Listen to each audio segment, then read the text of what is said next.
Donc bonjour à tous et à toutes, nous sommes le vendredi 14 janvier 2022.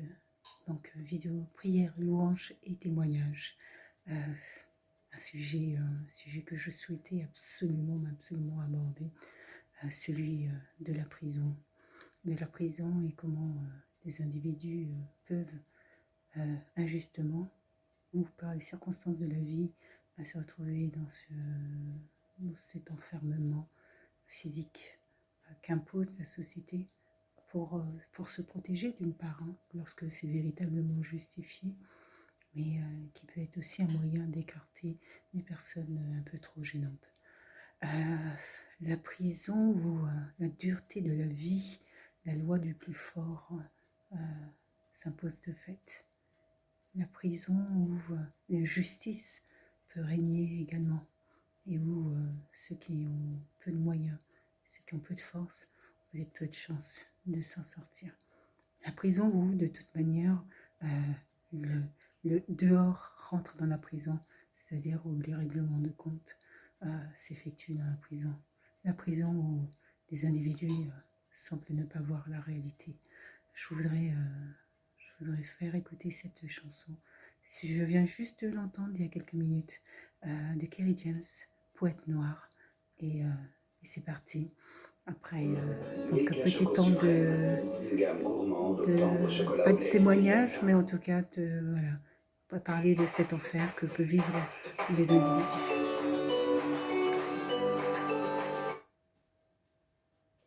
Les rappeurs et les slameurs écrivent merveilleusement le volant. Je dois dire que le leader de tout cela, celui qui émerge en tête, c'est Kerry James. Et vous allez l'entendre, écoutez surtout attentivement les paroles, comment c'est beau et comment c'est français.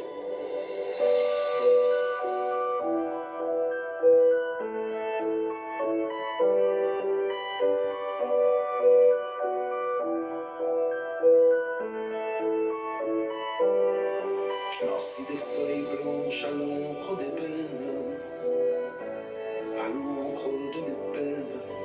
Je m'éprouve sous la fureur du vent. Mes mots s'envolent comme des nuages mouvants. On me tue chaque jour dans la langue de Molière.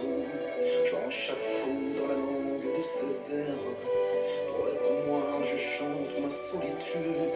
Jamais désespoir que l'aube dénude. Je m'inspire de feuilles mortes aux couleurs d'automne. Ma poésie naît où l'été s'endort quand l'hiver chantonne. Puisqu'écrire c'est oser, j'ose sans demi-mesure. J'ai des souvenirs pourpres à en faire rougir l'azur. Je viens des tours de ciment, perte de vie. Cimetière d'illusions, se taire les envies. Quand les lendemains ne font même plus de promesses. Mourir à 20 ans peut te sembler romanesque. À traîner le jour, j'ai vu naître la nuit. On a longtemps cru que vivre c'était tuer l'ennui. L'égalité, j'ai cru la voir en silhouette. Ce soir où la pauvreté pointe un flingue sur ma tête. Je noircis des feuilles blanches à l'encre d'ébène, à l'encre de mes peines. Je me promène sous la fureur du vent. Mes mots s'envolent comme des nuages mouvants. On me tue chaque jour dans la langue de Molière. Je rends chaque coup dans la langue de Césaire. Poète noir, je chante ma solitude. Jamais désespoir que l'aube dénude. Jugé sur mon teint, j'écris à l'instinct. J'ouvre les bras au monde, mais seule la peine m'étreint. Alors sourire forcé, je ne serai jamais français. Ici le fils de colon ont peur d'être grand remplacé. Au soleil levant, c'est un gros jour. La France en moi, la guerre civile d'Éric Zemmour. Peur de différence ou panique sanitaire. Les moutons masqués trouvent la dictature salutaire. Je mène une vie de poème, je m'émancipe en lettres. Je n'attends pas qu'on m'aime, j'exige qu'on me respecte. À chaque instant je meurs, je ne suis pas grand chose. Peut-on rendre le monde meilleur en semant des pétales de bronze? À l'encre des peines, à l'encre de mes peines. Je me promène sous la fureur du vent. Les mots s'envolent comme des nuages mouvants. On me tue chaque jour dans la langue de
Kerry James, le poète noir. Super, super. Je crois que dans les rappeurs français, euh, on est là dans le haut niveau, au niveau de l'écriture, formidable Kerry James. Tous les albums sont toujours au top, une écriture magnifique. Félicitations et continue, que Dieu t'accorde cette grâce éternellement, que tu puisses réjouir les cœurs. Félicitations à toi. La prison, pour parler de la prison, il faut aussi parler du parcours de ces hommes et de ces femmes, d'où est-ce qu'ils viennent, d'où est-ce qu'ils viennent. On a tous un parcours, et ce parcours, il faut vivre avec, il faut faire. C'est ce qui va nous forger notre identité. Notre passé, c'est ce qui fait de nous ce que nous sommes aujourd'hui. L'environnement scolaire, l'enseignement qu'on a obtenu, l'environnement du foyer, l'environnement du travail va nous forger au fur et à mesure de notre vie pour être ce que nous sommes aujourd'hui. Et cette enfance qui fera de nous des adultes de demain, les adultes d'aujourd'hui en l'occurrence, cette enfance peut être marquante. Cette enfance peut être aussi soit persécutive, soit maltraitante. Et c'est la réalité pour beaucoup, beaucoup trop, à mon goût, de jeunes où en fait la vie ne leur laisse pas le choix. Ils sont condamnés d'avance. Ils sont condamnés d'avance. Et moi, vous savez, ce qui m'embête, ce qui me chagrine, c'est que ces enfants, ces adultes aujourd'hui, et bien ces enfants-là, ils n'ont même pas idée que les autres contre qui ils combattent viennent de la même galère, ont vécu la même galère. Vous sortez entre guillemets, de cet enfer de la vie, avec des parents qui, pour certains, ont fait du mieux qu'ils pouvaient et ont tout fait pour vous sauver, et pour d'autres, des parents qui ont abandonné, qui ont démissionné, qui ont non seulement démissionné, mais en plus de ça, il y a aussi des parents maltraitants, des parents violents, des parents qui, de manière sadique, vont faire en sorte que leur enfant soit traumatisé à vie. Et ça a été pour beaucoup d'entre vous, ceux de prison, le passé que vous avez, l'enfance que vous avez eu à vivre. Et cette enfance-là, si tu parles avec ton voisin de prison, tu t'apercevras que vous avez quasiment eu la même vie. Quasiment avec des parents peut-être drogués, ou des parents qui se prostituent pour payer leur drogue, ou des parents qui sont violents, des parents qui boivent éventuellement. Il y a tellement...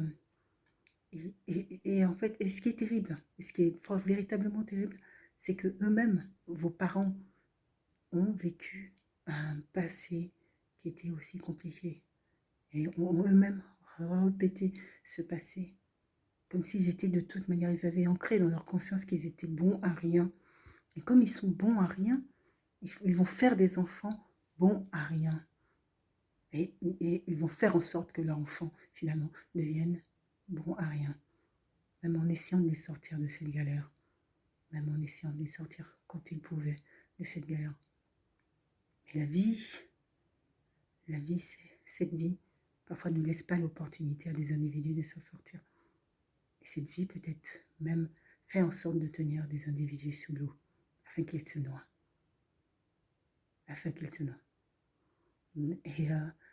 Et vous êtes enfermé dans une pièce. Vous avez simplement une petite grille pour l'aération, un petit sanitaire, et vous tournez en rond dans à peu près 10 mètres carrés. Toute la journée jusqu'à ce que vous ayez la permission d'aller vous balader dans la cour.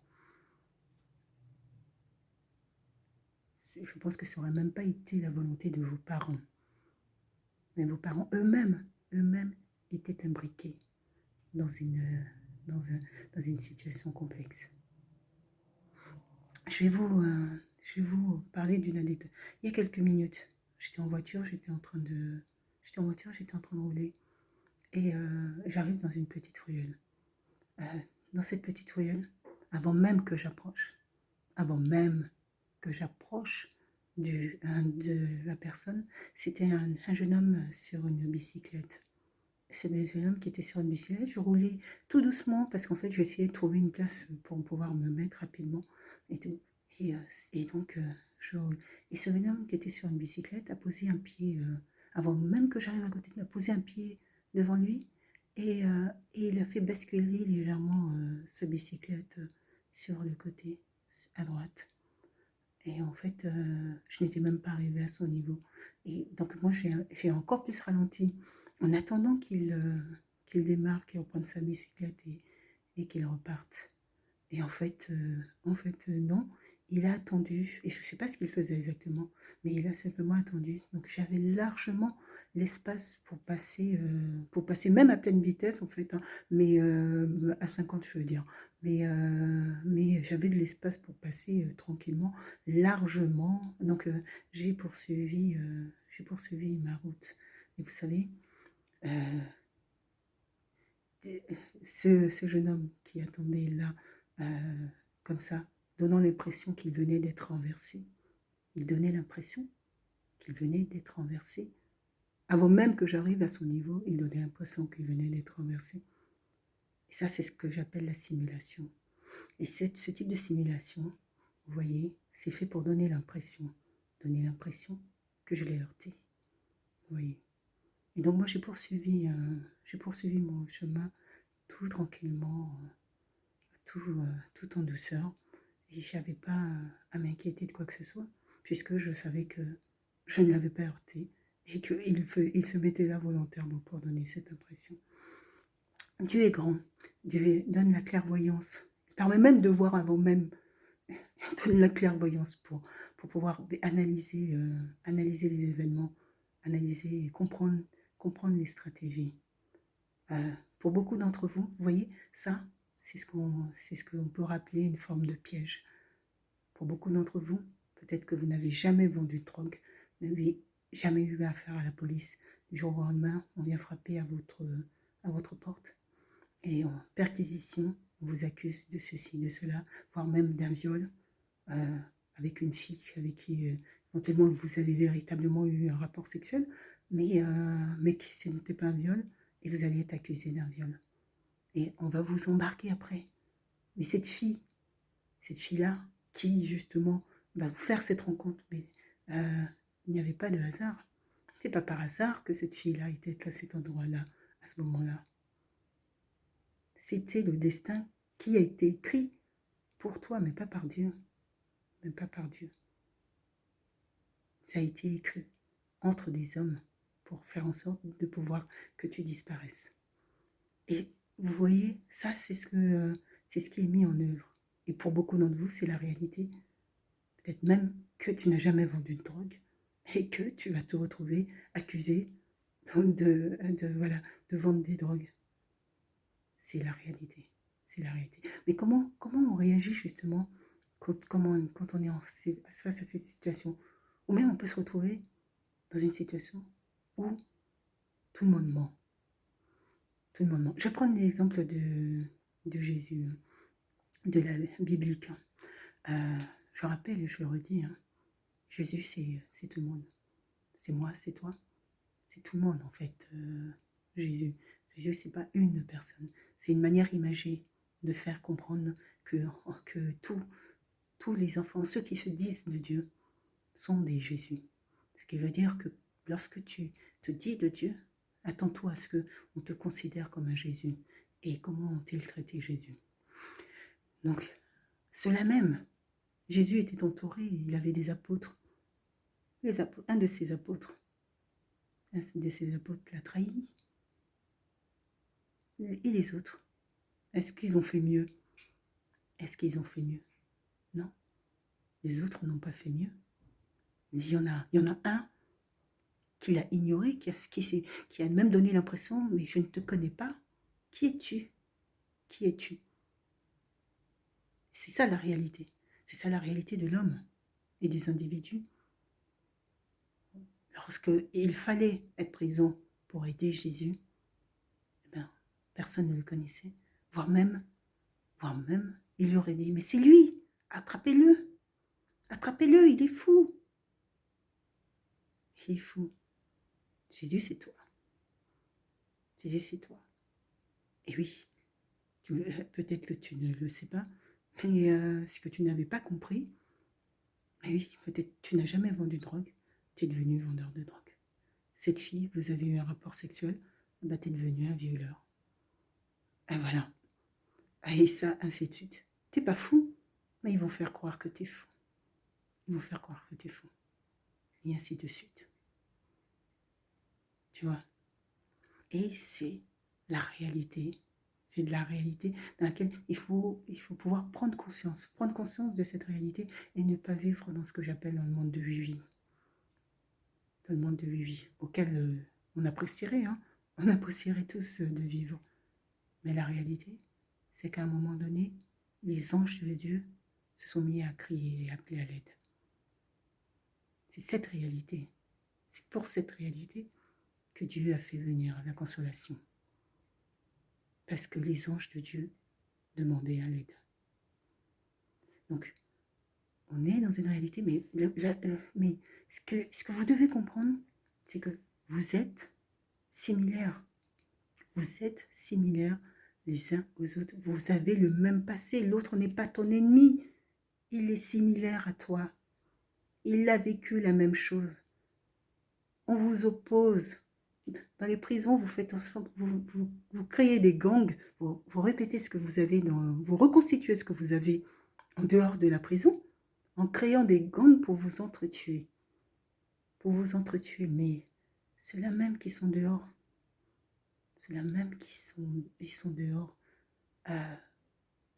ils vont éviter d'éliminer vos familles. Ce qui veut dire que vous obéissez de risque à ce qu'on s'en prenne à vos proches. Mais vous tuez d'autres proches. Mais honnêtement, les gars, vous pensez véritablement que ça les arrêtera? Vous pensez vraiment que des individus qui vous demandent d'aller tuer un autre, parce que celui-ci dérange ou quoi qu'est-ce, que ces individus-là, ça va les arrêter? Et après, quand tu as supprimé l'autre, mais c'est de toi qu'on s'occupe. C'est de toi qu'ils vont s'occuper. Donc c'est cette réalité. C'est cette réalité dans laquelle il faut véritablement prendre conscience que c'est pas en agissant sous la peur et la menace que finalement tu vas te protéger. Tu ne te protèges ni toi ni ta famille. Tu as condamné peut-être une autre famille, mais à un moment donné, quand tu auras terminé, ça sera à toi. Et ça sera à toi qu'on demandera des comptes. Et ça sera à toi qu'un autre viendra pour supprimer la vie. Et ainsi de suite. Et finalement, vous allez tous vous entretuer. Vous reconstituez ce qu'il y a dehors dans la prison. Vous créez, vous vous faites vous-même ennemis, alors que vous êtes similaires, identiques. Et vous menez le même combat. Vous êtes des enfants de Dieu. Il n'y a pas de différence, je dirais, entre vous. Vous avez vécu le même parcours, des parcours de galère avec des parents qui parfois ont fait du mieux qu'ils pouvaient, avec des parents qui étaient en difficulté, autant en difficulté. Moi, ma mère était une femme très très très intelligente, mais très très très intelligente, et qui trouvait pas. Quand je m'exprime, je ne sais pas comment tu es. Quand je m'exprime, je pense que on ne voit pas que je viens de la banlieue. C'est parce que j'ai eu une maman formidable qui m'aura appris quelle émission il fallait regarder, qui m'aura mis devant ces émissions, qui aura pris le temps de parler avec moi pour m'expliquer les choses. J'ai vu une maman qui avait de l'éducation, mais quand elle allait pour faire les épreuves, les concours, elle échouait systématiquement. À tous les concours qui lui permettaient d'évoluer, elle échouait. Et donc, elle est devenue aide à domicile. Je ne dis pas qu'aide à domicile, c'est un échec. Je dis que ces femmes, au bout d'un moment, sont épuisées physiquement, donc cherchent à évoluer vers des métiers qui vont leur permettre de ne pas être épuisées sur le plan physique. Et, là, en l'occurrence, quand elle cherchait à pouvoir accéder à des concours pour accéder à la fonction publique, elle échouait, elle échouait, elle échouait. Alors qu'elle était extraordinairement intelligente. Mais extraordinairement, je suis là et je te parle. C'est que ma mère était très, très, très, très, très intelligente. Et pourtant, elle ne réussissait pas. Et l'échec des parents et aussi l'échec des enfants. Puisque après, c'est quand les parents galèrent, la soupe populaire, c'est pas que pour les parents, c'est aussi pour les enfants. Si la mère a du mal à payer le loyer de fin de mois, s'il n'y a pas que la mère qui a du mal à... Ça se répercute aussi. C'est qu'elle aussi, elle n'a même pas les moyens, elle n'avait même pas les moyens de me payer mon ticket de transport pour aller au collège. Il fallait que je travaille pour payer mon ticket de transport pour aller au collège. Donc la pauvreté des parents est sur la pauvreté des enfants. Et les enfants doivent se démerder, entre guillemets, doivent avancer, continuer pour avancer. Malgré tout, continuer pour avancer. Et il y en a qui vont dériver, il y en a qui vont continuer tout droit. Chacun prend un chemin différent, mais finalement, on a tous vécu la même galère. On a vécu la même galère. Moi, je n'ai pas choisi j'ai pas fait le choix de la grande délinquance. Moi, je fais le choix plutôt quand je l'ai pu, de rentrer dans le travail. Je suis passée par les arnaques, comme vous. Et après, j'ai pris le choix le chemin du travail, et puis je n'ai jamais quitté le chemin du travail. Et c'est la réalité. Mais toi, tu as peut-être fait un tout autre choix, ou peut-être on t'a même pas laissé le choix. Tu t'es retrouvé dans des circonstances où tu as dû agir de cette manière. Aujourd'hui, vous êtes en prison. Et dans cette prison où vous vous trouvez, vous avez le même passé. Essayez de construire un destin, un futur différent. L'objectif, c'est que vous construisez un futur différent. On va vous mettre des pièges devant vous. Les gens mentiront, diront oui, je dis pour moi, mais c'est elle, elle ment. Ce jeune homme peut-être va faire croire que j'ai essayé de le renverser. Mais quand tu as la vérité, qu'ils viennent. Quand tu as la vérité pour toi, tu n'as point de crainte parce que tu as ta conscience pour toi. Et ta conscience est un enjeu primordial. La conscience est primordiale parce que c'est ce qui va te permettre en toute situation de garder la tête haute. Et ça, c'est important. Et même quand tu rentres en prison, il faut que tu fasses en sorte de garder la tête haute. Donc, l'autre n'est pas ton ennemi. L'autre est ton reflet. Et vous avez vécu la même galère. Nous venons peut-être de la même galère. Et ça serait bien que nous construisions un avenir qui soit totalement différent. Qui soit différent. De sorte à ce que vos enfants puissent voir autre chose que les galères que vous avez connues. Les gangs, vous créez des gangs à l'intérieur. Mais soyez solidaires. Soyez solidaires. Quel est l'intérêt de vous entretuer? Et comment vous arrivez même à vous fournir en armes? Parce qu'on vous l'amène. Des fois, c'est des gens de l'extérieur, de votre entourage.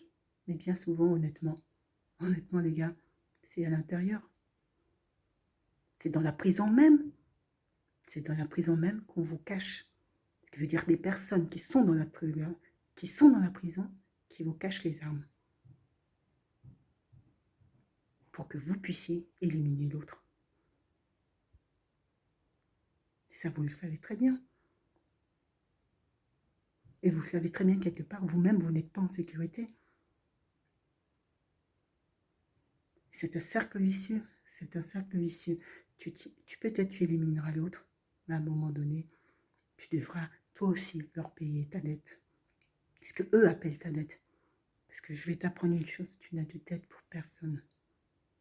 Tu n'as de dette pour personne. Si tu es un peu reconnaissant, c'est de la reconnaissance que tu dois avoir, peut-être pour Dieu. De la reconnaissance, et même Dieu, je dirais, te demandera même pas de la reconnaissance. Pour toi, ça sera une évidence que Dieu n'aura même pas à te demander d'être reconnaissant. Solidarité. Solidarité. Ensemble. Vous êtes ensemble, vous venez de la même galère, construisez ensemble. Vous vous séparez dans des guerres de gangs à l'intérieur. Vous êtes similaires.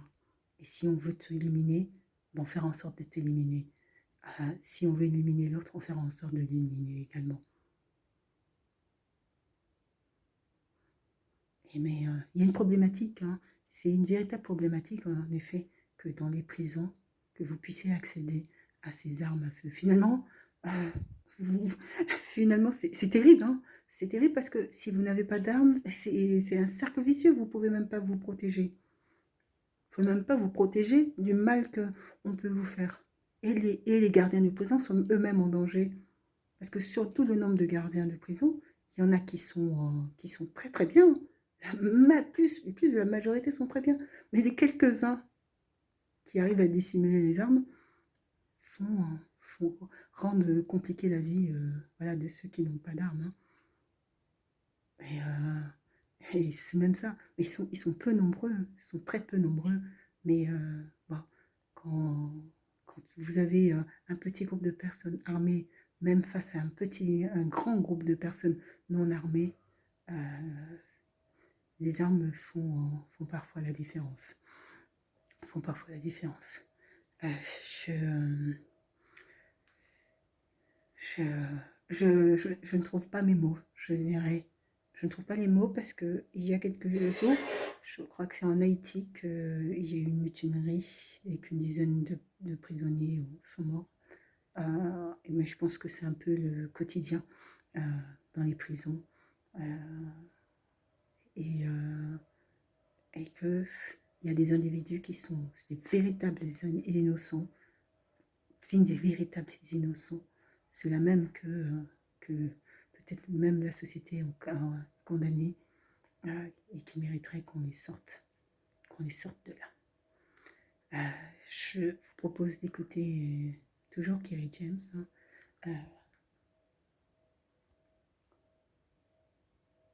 Racaille.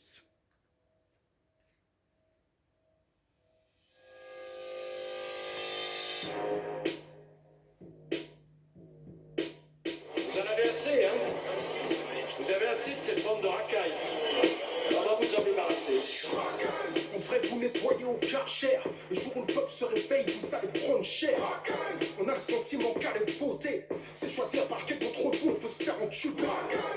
Républicain ou PS, rangez vos promesses dans vos sacs Hermès. Vous n'avez jamais connu la précarité. Vous vivez à l'écart de nos réalités. La rue le pense, je le mets en musique. Et pour ceux qui l'ignorent encore, je le rends public. Je ne soutiens aucun parti, je marche plus dans vos combines. Vos programmes électoraux ne sont que des comptines. On prend les mêmes et on recommence. Les mêmes promesses, les mêmes mensonges, les mêmes dates dans la caisse, les mêmes plonges, les mêmes sons dans la presse, les mêmes manges, les mêmes menteurs, trafiquent les mêmes comptes, les mêmes commis au service des mêmes pontes, les mêmes fils de pauvres sont incarcérés, les mêmes fils de riches sont formés pour régner. En attendant qu'un homme du peuple émerge, c'est rare de trouver un élu avec un casier vierge. Ma haine du système est toujours intacte. Lequel d'entre eux peut jeter la pierre à Cahuzac? Claude Guéant, Balkany, Jean-François Copé, Philippe Bernard, Alain Désir, Alain Juppé, tous ceux que j'ai cités ont été condamnés. Ce sont les mecs de cité qui traitent comme des damnés. Vous étiez choqués par le groupe Tandem. Vous faites la même à la France, mais jusqu'à ce qu'elle saigne, jusqu'à ce qu'elle coule, comme la Grèce ou l'Italie. Vous avez meurtri le pays jusqu'à l'agonie. Cumul des mandats jusqu'où vous irez. Est-ce que cumul des salaires que vous désirez? Comme toute la France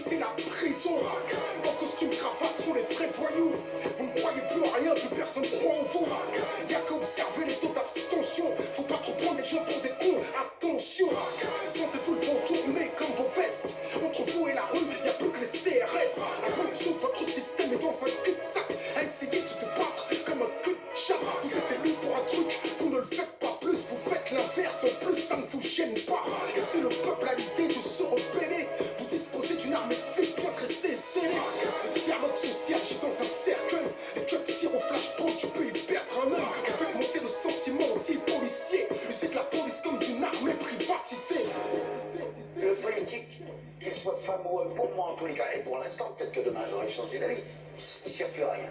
C'est un prestataire de service. Ces putains de bêtes là qui emmerdent tout le monde, qui mettent les peuples à plat, qui les mettent à genoux, et ainsi de suite, on n'arrive pas à les éliminer. Comme vous les politiques, vous n'arrivez pas à les faire éliminer. Ces putains de bêtes. Parce que la banque elle est plus forte que la banque, elle est plus forte que la banque, elle est plus forte que la banque. Tout le monde le sait, c'est une évidence. Vous êtes complètement soumis à la finance. Vous votez les lois que les riches ordonnent. Après le 49-3, plus rien ne m'étonne. On travaille plus, mais on gagne moins. On attend juste le printemps européen. On cotise pour des retraites qu'on ne verra peut-être jamais. Tout l'argent qu'on fait retraite, vous nous le reprenez. Chaque fin du mois à découvert, on a l'impression d'être esclave du système bancaire. Les plus riches connaissent le jeu, jouissent de niche fiscale. Les petites PME croulent sous les charges sociales.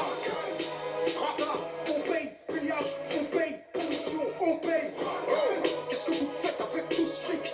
Que foutez Eric Zemmour sur une chaîne publique? Payé pour propager sa haine, semer des graines récoltées par le FN. Pour vous-même, Marine Le Pen est devenue fréquentable. Quiconque combat l'islam peut s'asseoir à votre table. Incapable de gouverner, vous diviser. Incapable de rassembler, vous stigmatiser. Aveuglés par le pouvoir, vos cœurs sont voilés. Beaucoup plus que le visage de cette femme voilée. Que vos prétendus principes de laïcité ne concernent pas cette samedine sur les Champs-Élysées. Pour vous tous négocier toutes des questions de genre. Vous êtes même prêts à livrer des bombes au Qatar. Votre jeu est trouble. Votre discours est double. Pays dit des droits de l'homme. L'état d'urgence est devenu la norme. Et vous prétendez faire la leçon au monde entier. Imposer la démocratie à coups de mortier. Sans pitié, vous avez buté Kadhafi. Aujourd'hui, pour quel état se retrouve la Libye? La roue le sait, je le mets en musique. Vos médias le testent, je le rends public. Je vous tiens tête comme un mec des manguettes. Est-ce le genre de texte qui peut me valoir une fiche S? Droit dans mes bottes, je ne baisse jamais mon froc, la tête haute, je suis intègre. Je fais du hip-hop, vous appelez ça de la musique nègre. Jordan, tu ne verras plus jamais mettre les pieds à Skyrock. Ils n'aiment pas ce que je suis, ce que je défends, ce que je porte, c'est réciproque. Ils ont travesti le RAP, je fais partie des rescapés. Ils ont encensé la médiocrité, ils ont fait du hip-hop de la variété. Ils ont joué des clashs pour nous diviser. Tant que ça fait de l'audience, on peut s'allumer. Quand un rappeur se fera buter, ils organiseront un concert au nom de la paix. Yeah, je fais de la musique contestataire. Vous vendez des espaces. Je vais arrêter là, parce que la vidéo après devient très violente. Ou les images plutôt sont assez violentes. Voilà, racailles, ou des jeunes de cité qui souhaiteraient pouvoir s'en sortir et à qui on empêche de pouvoir avancer et de pouvoir se sortir de cette galère et de cette misère. Mais bon, il faut changer les choses. Hein. Il faut changer les choses. Vous êtes identiques. Vous sortez de la même galère. Moi-même, je sors aussi de la même galère. Je comprends la colère que vous pouvez avoir et je comprends parfaitement que vous ressentiez de l'injustice. Mais ce qui est complexe dans la situation dans laquelle nous nous trouvons, c'est qu'il ne faut pas penser que les autres, c'est-à-dire que tout est bloqué. Il ne faut pas penser que tout est bloqué. L'objectif, c'est que vous pensiez que tout est bloqué. Parce que quand tu penses que tout est bloqué, tu ne fais plus rien. Tu baisses les bras. Et quand tu baisses les bras, ouais, tu ne pourras pas t'en sortir. Parce que tu as baissé les bras et tu n'y crois plus. Il faut continuer jusqu'au bout. Continuer à avoir la foi. Tu es grand et il ouvre des portes. Et ce que tu auras fait, de toute manière, ce ne sera jamais vain. Ce que tu auras fait ne sera jamais vain. Moi, il y a 2 ans, il y a un peu plus de 2 ans, j'ai créé mon entreprise. J'ai commencé à rédiger, à écrire, à faire plein d'actions. Et il y en a qui n'ont jamais rien donné. Mais la foi, justement, c'est de continuer parce que Dieu est grand. Et que ce que tu penses, qui n'a peut-être pas de valeur, a peut-être plus de valeur que tout.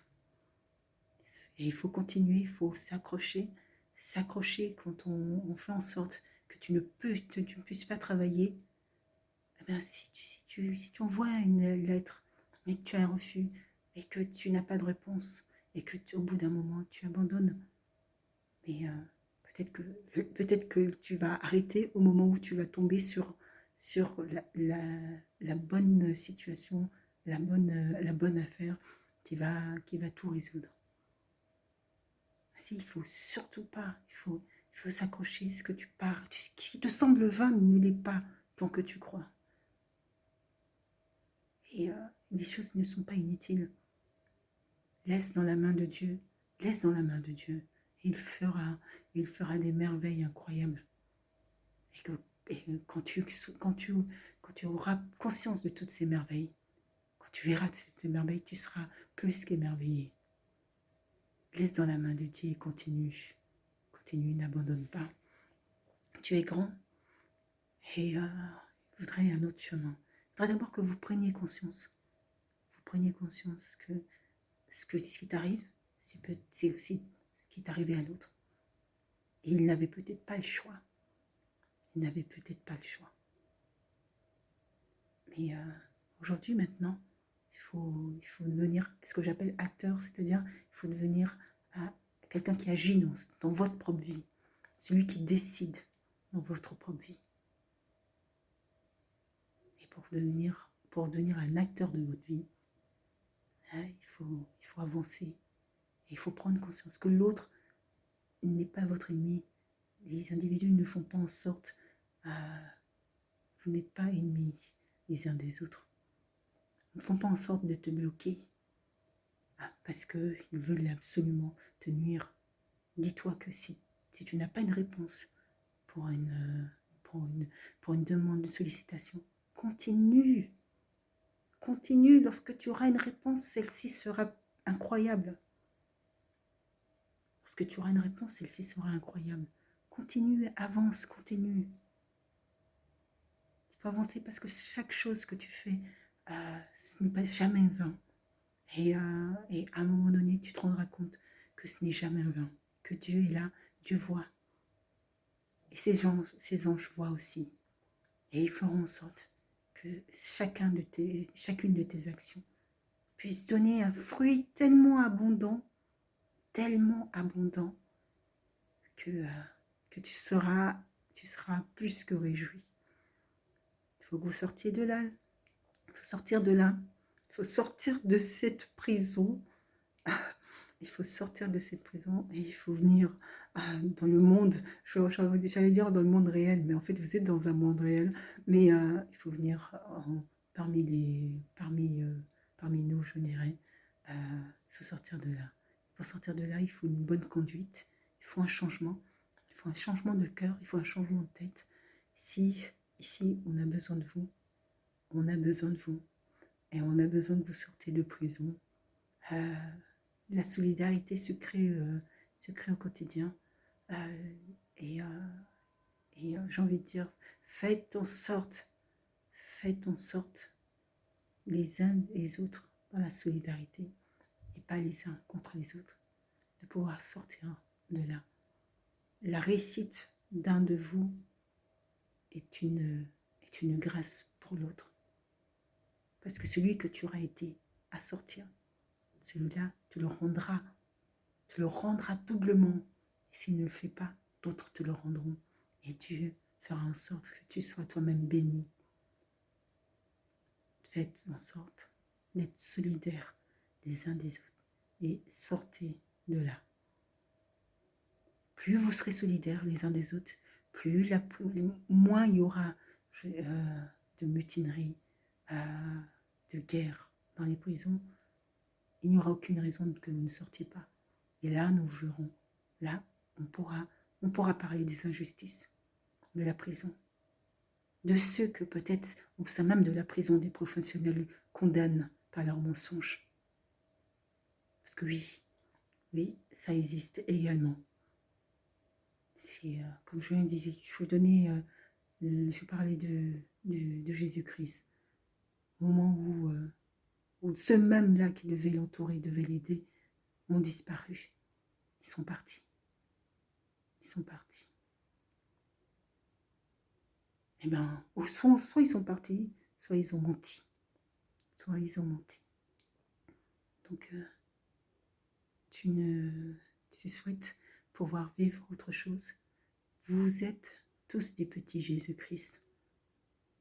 Et, comme vous êtes tous des petits Jésus-Christ, maintenant il faut arrêter de montrer l'autre du doigt comme étant celui qui a. Celui qui a fait ceci, qui a fait cela. Faites en sorte d'être solidaires les uns des autres. Celui que tu élimineras, il est plus que probable que demain ce soit toi qui soit éliminé. Je vais faire une petite prière. Seigneur mon Dieu, je voudrais te rendre grâce pour ce temps de prière, Seigneur. Seigneur, quand on a quelque chose sur le cœur, Seigneur, on ne peut que élever la voix pour te dire ces paroles, Seigneur.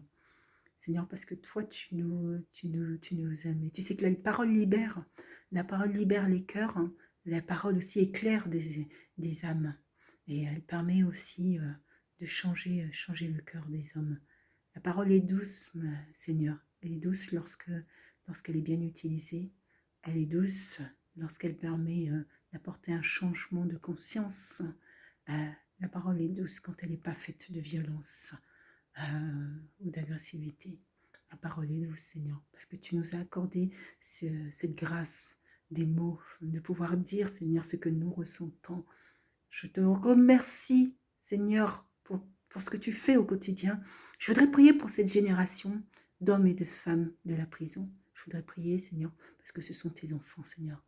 Tes enfants qui ont peut-être connu un parcours où ils sont peut-être coupables, où ce sont des victimes également, ou des personnes qui se sont trouvées au mauvais endroit, au mauvais moment. Mais toi, Seigneur, tu ne condamnes pas, Seigneur mon Dieu, tu ne condamnes pas. Et ceux-là qui croient que tout est fini, mais toi, Seigneur, tu leur réponds et tu leur dis non. Il n'y a rien de terminé tant que je n'ai pas décidé que c'est terminé. Vous pouvez sortir de là. Seigneur mon Dieu, sauve tes enfants, Seigneur, touche les cœurs pour que plus jamais un d'eux ne puisse aller mettre fin à la vie d'un autre. Seigneur mon Dieu. Seigneur mon Dieu, toi tu peux agir pour changer ce système carcéral, Seigneur, pour qu'il puisse avoir un peu de sécurité pour les gardiens, mais sécurité aussi pour les prisonniers. Parce que finalement, les gardiens sont aussi dans une prison, celui du silence, où ils ne peuvent point dire. Seigneur, je voudrais prier, Seigneur, pour que entre eux la solidarité soit de mise, de sorte à ce que ça permette l'élévation des cœurs et des intelligences de chacun, qu'ils puissent s'entraider les uns aux autres pour pouvoir faire révéler au monde les injustices de cette vie. Seigneur mon Dieu, toi tu es bon, Seigneur. Seigneur, tu peux faire des changements et tu peux faire des miracles là où on pense que c'est impossible, Seigneur. Tu peux toucher les cœurs de ceux qui pensent ne jamais avoir été aimés. Seigneur mon Dieu, toi tu veux leur dire à quel point, Seigneur, tu les aimes, Seigneur. À quel point, Seigneur, tu veux leur bien. À quel point tu veux ce changement. À quel point, Seigneur, tu veux qu'on puisse tous être ensemble dans une société unie.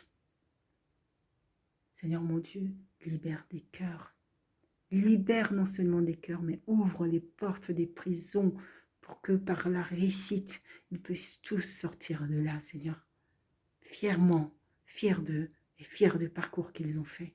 Un changement, un véritable changement de parcours, Seigneur mon Dieu. Sois béni pour ce que tu feras pour tes enfants. Sois béni pour ce que tu feras pour ces hommes et ces femmes, Seigneur, qui veulent du changement. Sois béni, Seigneur, pour ce que tu pourras leur apporter en amour, Seigneur, en paix. En paix. Soyez bénis. Amen.